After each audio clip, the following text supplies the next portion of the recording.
This is our Ageism Immersion project by Sydney Craig, Ali Pancoast, Carson LaFuse, Molly Hernandez, and Molly Abdullah.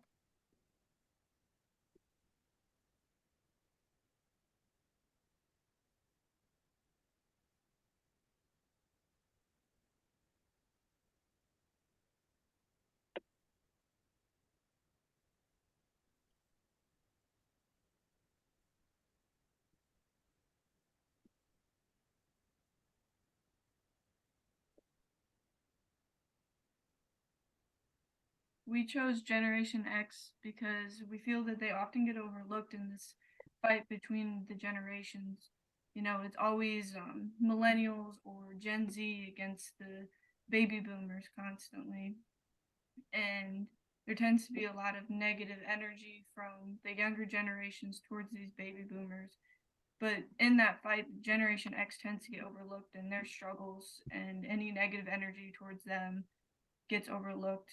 And it's important for us to understand how they experience this discrimination so that we can be more empathetic towards them. So for my project, I worked with the local heritage club in my hometown. They had a fundraiser going on, and so I worked with them to raise awareness for it, along with the tools that they offer. So it's a great place for older people to get together and socialize with each other, because sometimes it can be hard, you feel maybe isolated, especially if like in the workplace they're surrounded by people who are in their 20s or 30s. Maybe they feel isolated. It's a good place for them to go and meet people their own age. So I shared their fundraiser with my family and friends and on my social medias. I know for a fact that the information reached about 20 people. So for my immersion project, I watched a couple YouTube videos. The Netflix show I watched was Grace and Frankie, and that was really eye-opening towards ageism. Grace and Frankie are a little bit older than the Generation X, but it still opened my eyes to how the world is built for younger people. There's a great episode where Frankie and one of her friends want to go to this restaurant, but every time they try to cross the crosswalk, they get about halfway and then they have to hurry back because it's too fast for them. So they go to the city and they try to get it changed, and someone immediately comes out to clock the average time it takes someone to cross, and the average almost gets ruined by a group of 30-year-olds who are out for a jog, and it's several of them. I think they show probably about 50 people crossing, so it really skews that average. um, and then in another episode, Grace turns, she's somewhere in her late 70s, and the instant that everybody at work finds out her true age, she starts getting ignored. She gets talked down to.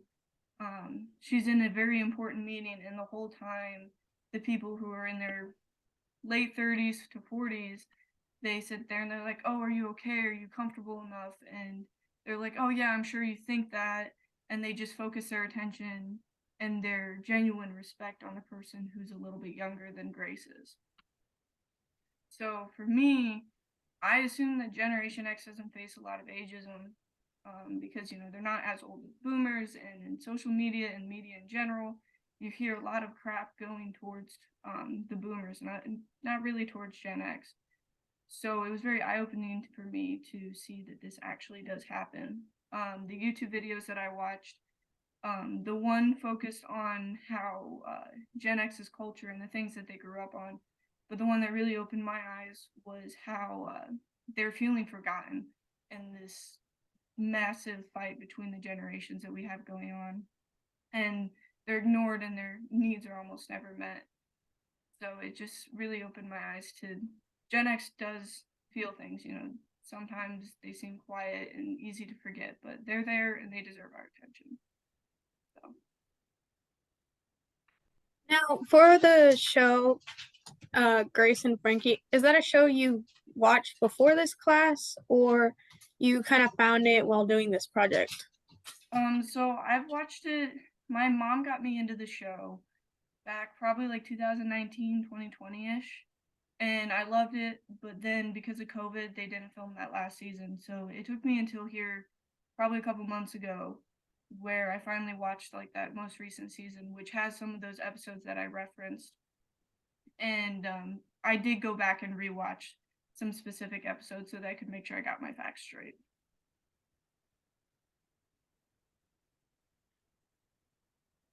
Any other questions?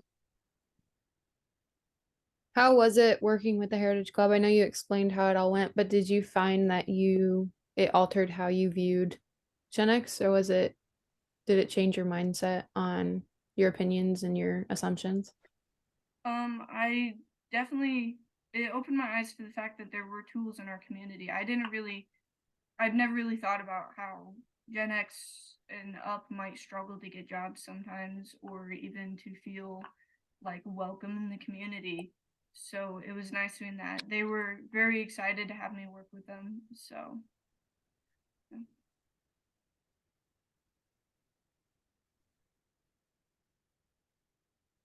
Yeah.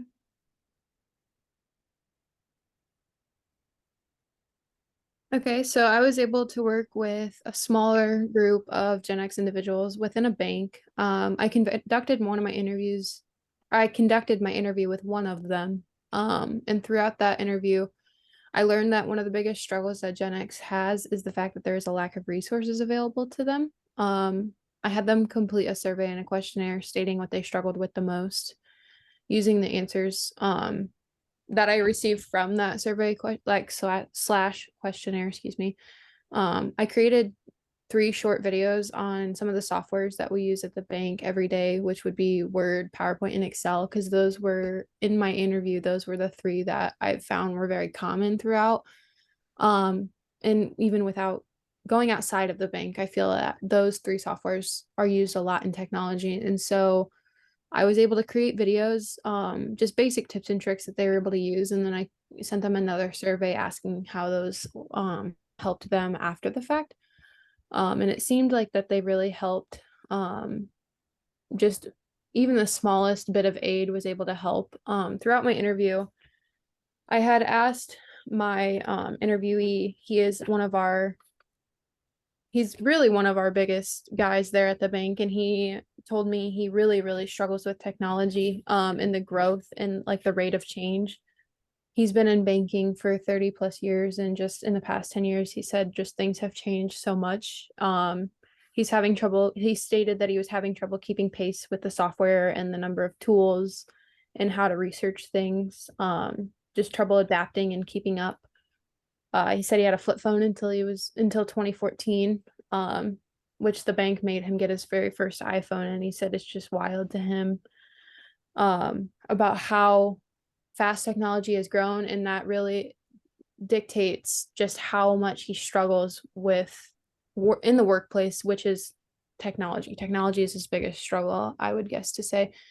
And then I was able to watch a few TED Talks on YouTube, and I just came to the understanding that a lot of Gen X individuals, they feel overlooked at work, and they also feel like they're competing with candidates for jobs that are way less qualified than them, but they are also younger.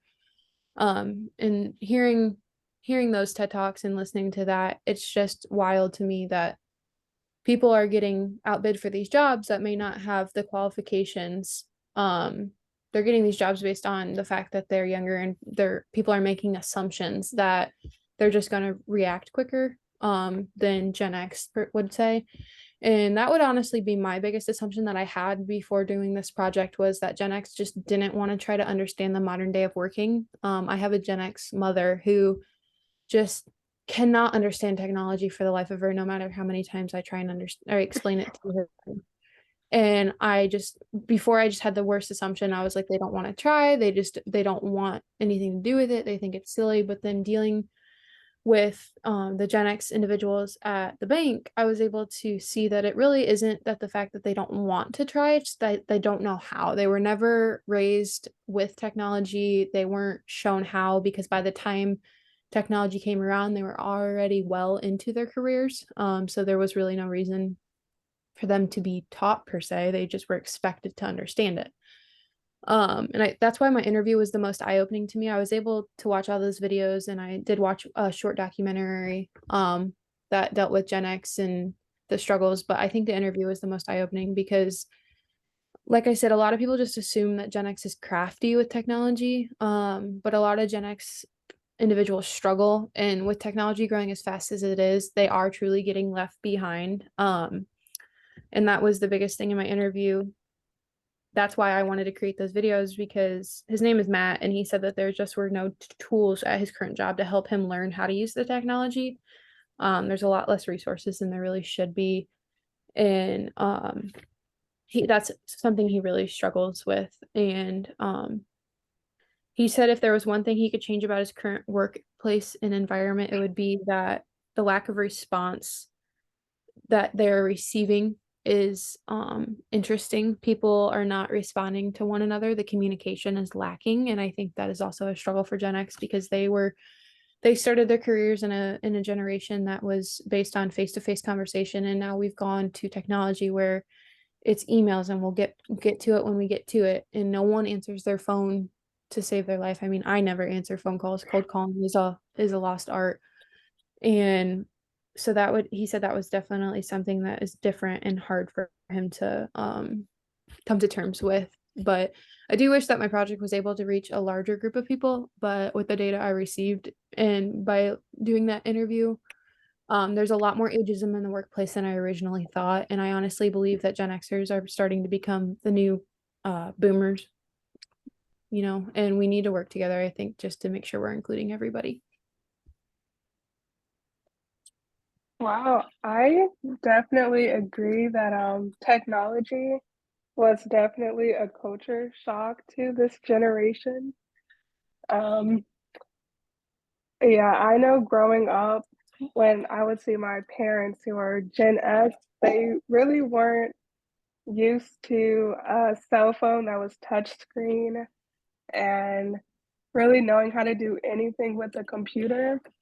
And as I got older and entered middle school and high school, we would have to kind of start doing more stuff with the computer. And I seen that a lot of them were actually trying to learn more, but I did see that it was a culture shock and that it comes easier to our generation and younger generations than it is for them.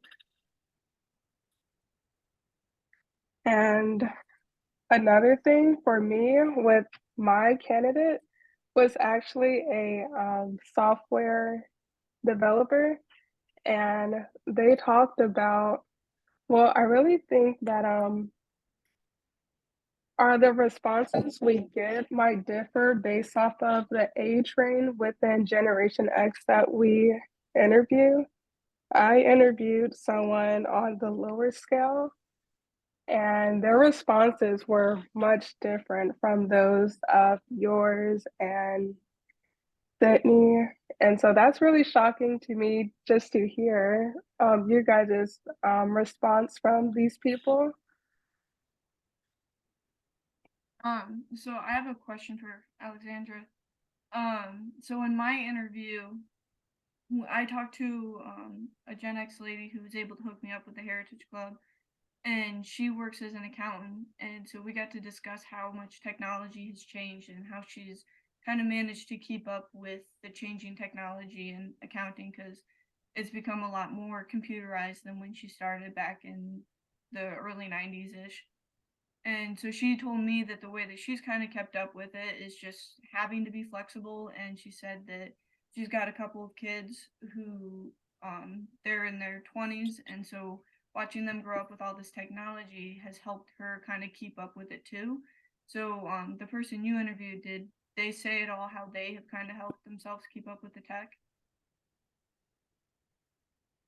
I didn't necessarily get to ask him that question, but I'm reading our interview notes, and he he hasn't explained how he's kept up. I think he's been fortunate enough because like Molly said, she was talking to someone that was a software developer. So with that individual, they're going to be, delving a lot deeper into the software, whereas like we're in banking over with my guy. And so at the end of the day, we're all numbers. And they can get by without the software. I went actually and chatted with him today while we were at work, and I just asked him, you know, what are your biggest questions for the softwares? Just to see where he was at really before we did this interview. And it cracked me up because his biggest question was, how do you build a PowerPoint? Not like, how do you do a specific thing on PowerPoint? It's how do you build a PowerPoint in general? And so the fact that he is so successful in his job, I mean, he brings in millions of dollars every year, and yet he doesn't know how to build a PowerPoint. Hmm. So that's really I don't know which way you want to take it, but I really don't know how he's kept up. I do think the fact that technology has pretty much stayed out of banking until most recently, like 10 years ago, maybe, has helped. Yeah, it's just crazy to me when he said that. It really opened my eyes because I mean, we grew up and I mean, I don't know how old you guys necessarily are, but as end of millennial, beginning of Gen Z ages, we grew up without technology, like at the very beginning, and then 2008, 2009, 2010, it became really like we were involved in it so much, and it just comes natural to me, and a lot of my peers. So I really don't know how to answer that question because I honestly don't know myself. Mm-hmm. No, I think that's a great answer. I'm also end of millennial, beginning of Gen Z. So I actually just talked to my mom the other day about how like when we have our old VHS player at home and like I want to take it from her so that I can make my kids watch VHS tapes because they were so quintessential to me growing up. They're so nostalgic, and it's so funny because I hate saying that because it's like we sound like we're trying to make ourselves sound older than we really are, but like it's Mm-hmm. not that fact, it's the fact that we've gone through, I mean, I was born in 2001. I think you Mm-hmm. guys are very close behind me or a little bit older.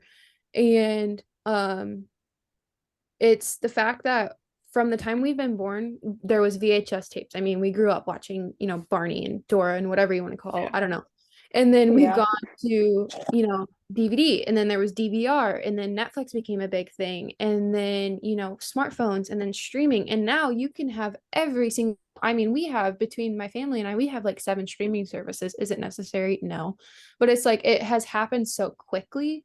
It's just wild to think about like how I struggle sometimes keeping up with it. So to think about Gen Z when they were growing up, they had record players and things like that. I'm not even too sure what they grew up with, what technology they grew up with. So it's wild how slow it went for them and how fast it has come for us. Yeah. Oh, another thing I want to add on is how I think Gen X, they were really positive about adapting. I noticed that they were actually willing and wanted to learn and keep up with new technology and advances. And I just am kind of proud that they weren't.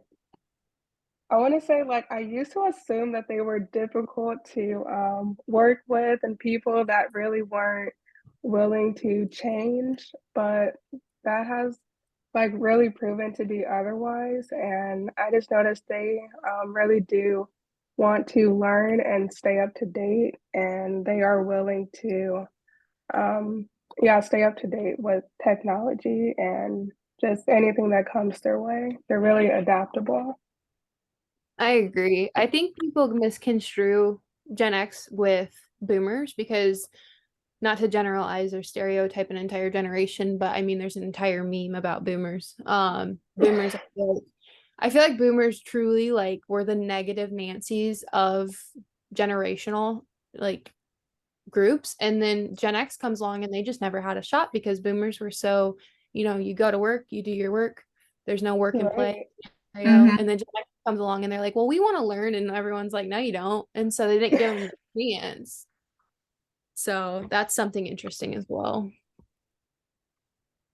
Hearing everyone talk about generations and how they have adapted to technology has really opened my eyes to hear you all say how Gen X has been trying to adapt. And I don't know about you guys, but even I struggle with technology. When I was in school, I used a lot of textbooks, and coming to Ivy Tech and trying to learn how to use like digital textbooks has been a struggle for me. It's been great learning how to use them, but even that's a struggle. And I wonder how much Gen X struggles from not having technology as a young age, as opposed to us having technology at a young age, you know? Yeah. I agree. There's so many new things, and sometimes I'm just like, how do you even work this? And then I'm like, I'm turning into my mom. I agree. Even me, like as someone who's Gen Z, I actually prefer like reading a textbook and reading a traditional hardcover book than reading a book Mhm. online. Even when it comes to journaling or writing, I still prefer an old-fashioned notebook than actually typing on a computer. Same. I agree. And I think we can move it to Molly now. Okay.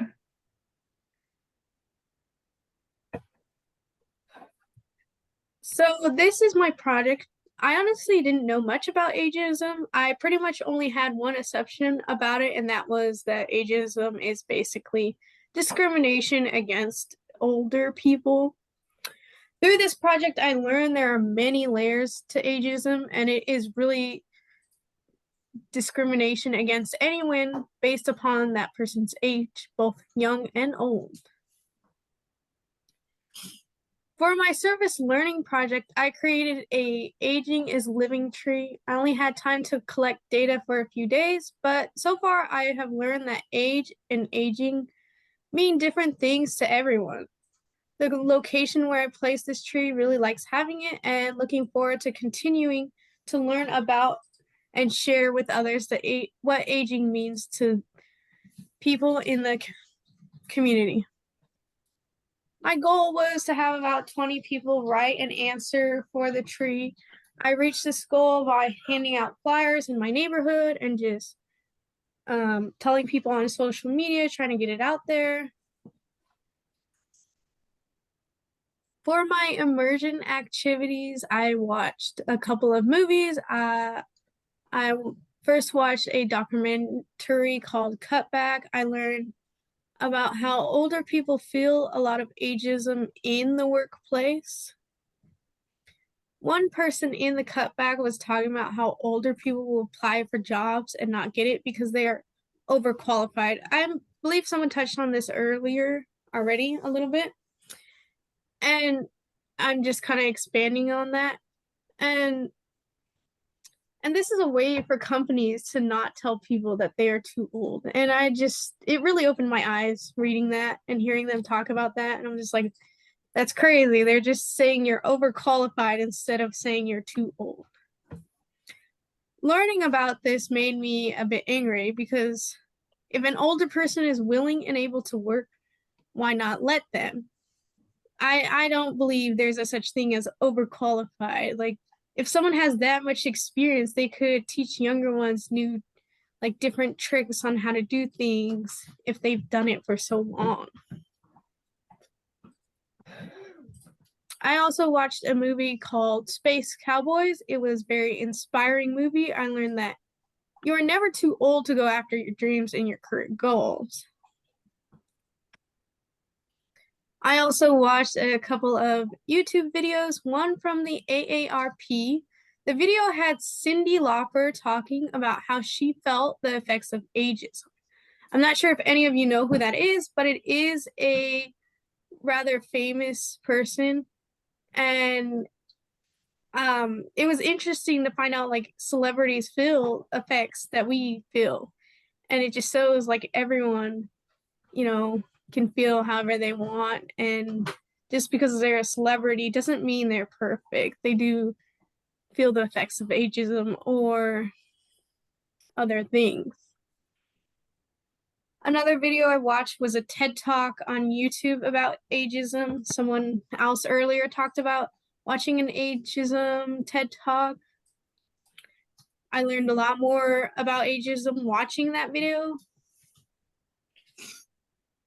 For all of the videos I watched, I learned more about ageism and a way I can apply what I learned is if there is an older person in the workplace or another place that, you commonly don't see older people in, like my goal is to make them feel welcomed and show that their age doesn't matter. Like I feel like we should all be welcoming of older people. Like if we're in a workplace and you don't normally see older people in this specific workplace, we should try to help them out best we can, because even if it was a younger person, we would try to help them. Why should we treat them any different just because of their age? In all, this project has definitely opened my eyes, and I'm going to try to take steps to make sure older people feel included and don't feel the effects of ageism from me personally.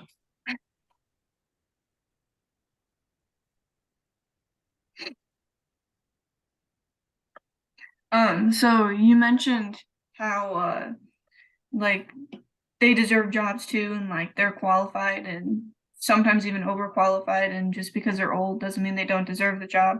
And it made me think about I'm in West Lafayette area, and there's a Fazoli's over in Lafayette, and they recently, here in the last probably 6 months or so, hired an older woman who is probably at the tail end of Gen X, early boomer age.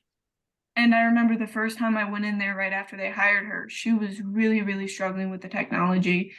And I was being nice and patient because I understand, that it's hard for them to get jobs. And I was not in any rush whatsoever. So I really didn't care if it took 10 minutes to order my food. But there were some people in front of us and behind us that are just getting so irritated, and I felt so bad for this lady. Her manager was like super stressed and not making it any easier for her either. So I'm really glad that, you mentioned that, because that's a serious issue and it gets overlooked so often just for the sake of efficiency in the workplace. That's a good point you bring up, because even if you're younger, sometimes you can be slower. I know me personally, I'm just a slower individual, depending on what I'm doing. And sometimes even younger people have things they can't do as quickly. And Mhm. we need to understand, like, just because they're older doesn't mean they're, slower. They could just be trying to catch up, especially to a new job. Yeah. Yeah, I agree. I think it's really like the lack of experience, and I think anyone would really struggle in that sense. I know when I was taking a computer science course, I knew nothing about computer science, and everyone else in the class was kind of familiar with it. Most of them were majoring in computer science. And so for me, I felt like that older lady working at the restaurant you were talking about, and how Mhm. she was having a hard time just processing. And so I really think lack of experience is part of that, and that you can like always catch up still. Like as long as you are willing to learn, you will get there. Mhm. I agree. I'm taking a class in Fort Wayne. It's horticulture class, but our very first day we had an individual, and I'd have to guess she's in her probably her 50s. So somewhere in that Gen X spectrum, and she had an iPad. And I mean, we normally just roll through things, and one of our professors is just really bad with technology. So she jumps all over the place, and her PowerPoints are just a mess, and we just know her for it. And this student who was like in her 50s just seemed to be struggling with her technology, and she was stopping us like every 5-10 minutes, and I don't think anyone minded. But after the class, I went over to her and I said, are you okay, like, are you having issues? And she said that she had been given this iPad as a gift, and she didn't know how to work it. So I had to explain to her what iCloud was, and she asked me what the cloud was, and that was the hardest question I've ever been asked, because I was not prepared to answer that question. So I'm trying to, backhandedly answer this cloud question that I really don't know what I'm talking about. And so finally I got her iPad set up. I felt like I was working at AT&T. Uh, and so it took about 30 minutes, and I didn't see her for two more classes, so I got nervous thinking she left, but then she came back, and she seems to be doing a lot better. And we see it a lot at the bank too. We had an individual come in and tell me his online banking wasn't working, and he was there for an hour. I again had to explain what the cloud was. That seems to be like the big question for Gen X, is what a iCloud is. But we updated his phone software and then updated the app, and then I taught him like how to turn the caps lock on and off on his phone. And it's just so eye-opening to see like such simple tasks as like shifting your letters to uppercase on your phone is just something that throws people off so much. And I just wish we could all come together and just like be patient, like Molly was, and just understand that not everyone is, we need to meet people in the middle. I think people have like started to expect so much out of everyone, and I think social media has a big thing to do with that. But I think if we all just took a second and realized like we have to meet people in the middle, and we would do a lot better, and I think generations would come together a lot easier, and we wouldn't be in such a divide of, Gen X, Boomer, Gen Z. Like if we could just understand that not everyone is at the same page. But I also really like your tree. I think that's really creative. Um, and I like how like my slide is so like boring, and you have so many pictures and it looks really, really pretty.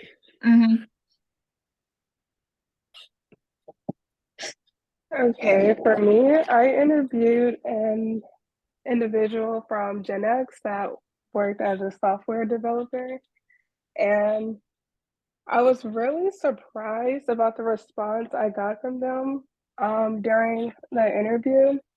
I really went in there looking to answer the questions about, well, pretty much our thesis that this generation experienced so much depression and exclusion. And I was shocked to find out that this individual, as a software developer, really did not face any of those struggles or adversities. Um, so that was one thing I learned. This person also worked at several places, and they were like, I have never experienced ageism. Maybe I've seen racism, but not ageism. And it made me kind of reflect. And so I interviewed another individual and I got the same response. And then I was really shocked. So I had to interview someone from a younger generation to question why I was getting these response, mostly from people in like corporate places. And I asked someone around my age, and they were like, well, these people are, the majority here. Like, haven't you entered like this office or haven't you seen the professors? Like, a lot of them are Gen X and older people. So I actually feel like I would face ageism before Gen X would. And that was a shocking takeaway. And some other things I did to pretty much learn and get ready for this project was watch several movies and other YouTube videos on this topic. I watched a movie about how a baseball player wanted to achieve his dream and go into the league again. And while he was approaching 40, and I could see on that end, and when it comes to athletics and sports in a really younger field, that older people would face more ageism and discrimination because people, when they think of athletes, it's usually younger people, and they assume that younger people are more able and, I don't know, athletic or just not old and on the verge of breaking something. And after coming to all of this, yeah, it was really just a huge eye opener for my service learning project. I selected 3 people from Generation X to pretty much question them about their mental health. That was one thing I really wanted to address was the mental health within this community.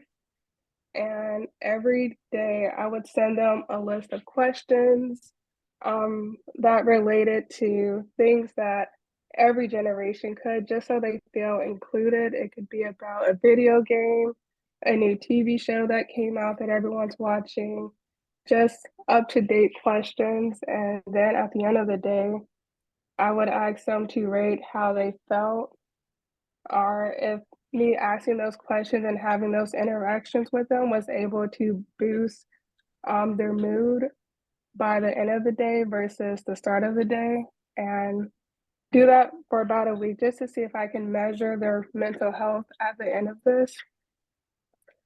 And my takeaway from this was that pretty much all people of all ages can act any type of way, and that we should not try to categorize or label any individual based off of their age or what generation they belong to. I've also learned that my assumptions can be harmful and hurtful. For example, I used to think that people that were much older than me, like in their 40s, 50s, whatever, I assumed that they didn't even want to be my friend because of the age gap. And so when I would work with people, I would automatically kind of exclude myself from even building a relationship with those individuals because I thought we wouldn't relate to each other and that they just wanted no business with me. But I actually found out that that was actually extremely hurtful and it was wrong. And that these people actually do want a relationship with anybody. Everyone just, craved socializing in a way. And that age really doesn't matter when it comes to friendship.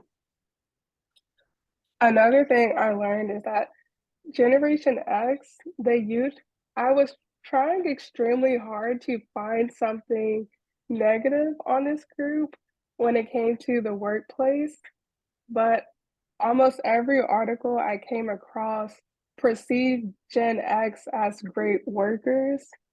And and I feel like my interview with my candidate confirmed that. And she talked about how pretty that it would be hard to face ageism in their community because if you are willing to learn and treat everyone with respect, then people will treat you the same way for the most part. And what I used to assume about this generation, I used to assume that they were intimidating. I used to think of people like my mom or aunties, and I would always feel scared to approach them when I was younger. I thought they were very unapproachable. And that was easily refuted with the interview and the research I've done after talking with these people. They were very easy to talk to, very relatable. They tried to relate to me. And so it was overall a great experience. And that's really all I have.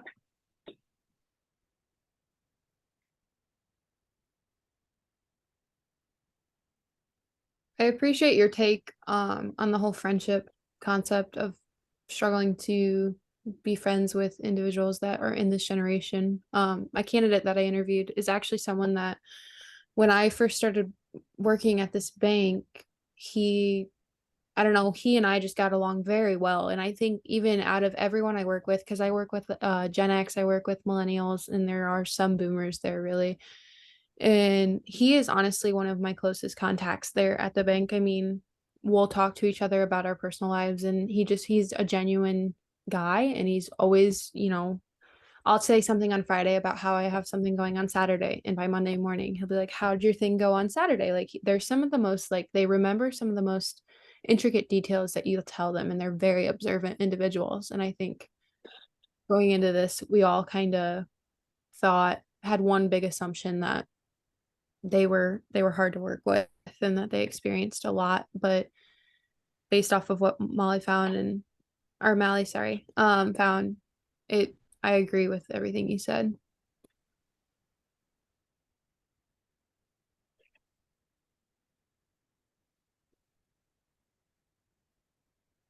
I liked what you said about the athlete stuff. Like that's not even something I ever thought about. And I mean, I don't know about you guys, but I love sports. Like I'm an avid NFL watcher and I grew up playing all kinds of sports.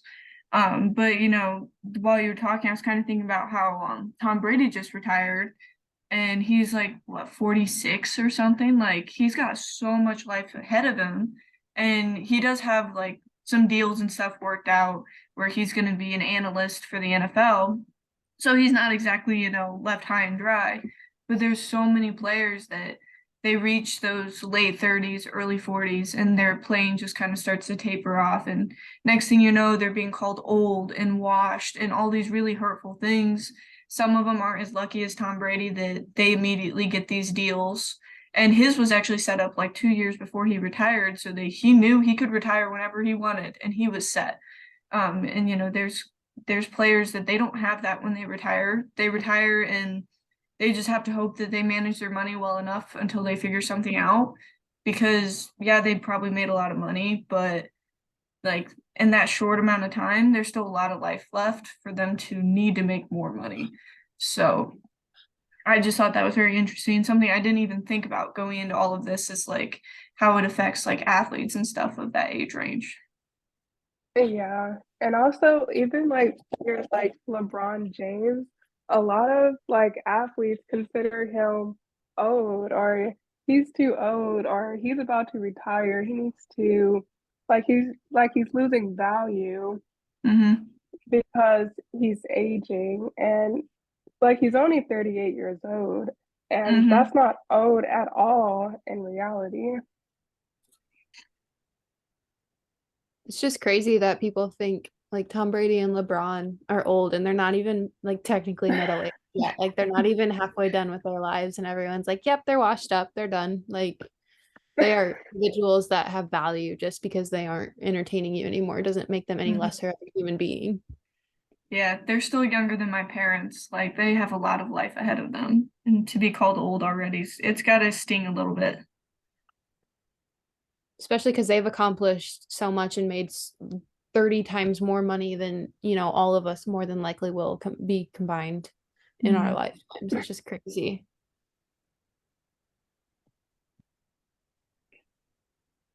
I do appreciate that Mally or touched on touched on this and mental health and all that. And um it's interesting because there was like a physical approach, there was a mental approach, technological approach, I think, basing all of these and getting all these, like, we touched every corner of this concept. And I think that was really helpful for all of us to be able to come to an understanding and, refute our assumptions. And I think that was very helpful.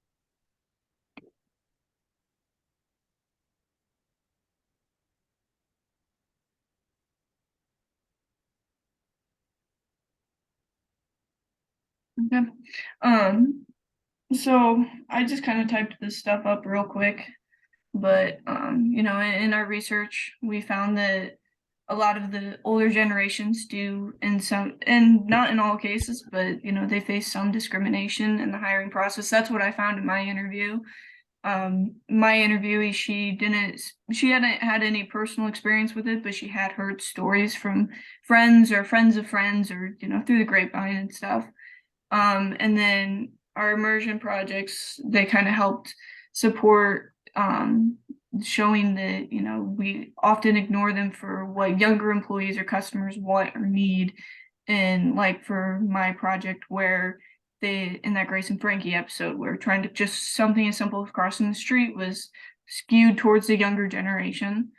And I think these projects will really help us with our research paper and allowing us to be more open-minded in our research and helping us be creative with our sources as well. Like going into this, I thought I was going to struggle to find sources for this whole project. And then, you know, like two quick Googles. The hardest thing for me was a documentary, but like two quick Googles, and I found all kinds of YouTube videos and TV shows that I could watch. And so that was awesome. And then I feel like I'll go into the whole thing with a little bit more empathy towards what they may be experiencing and an open mind when they say that, you know, they're experiencing this. So maybe we should sit down and listen and see what we can do about it. I agree. I definitely agree that I also found that, older generations are facing discrimination in the hiring process from the immersion activities, just from the videos I watched. I touched on it earlier, talking about how people are overqualified, which in reality, that's just a nice way of companies saying they're trying not to say they're too old, basically. Mhm.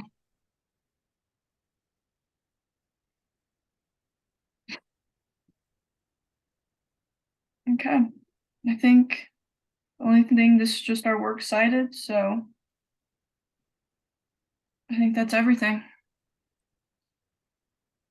Does anyone else have any last comments before I stop recording? No, I think we touched every basis point, and I think I've learned a lot from the three of you, and I appreciate your concepts and takeaways. Fine. Okay.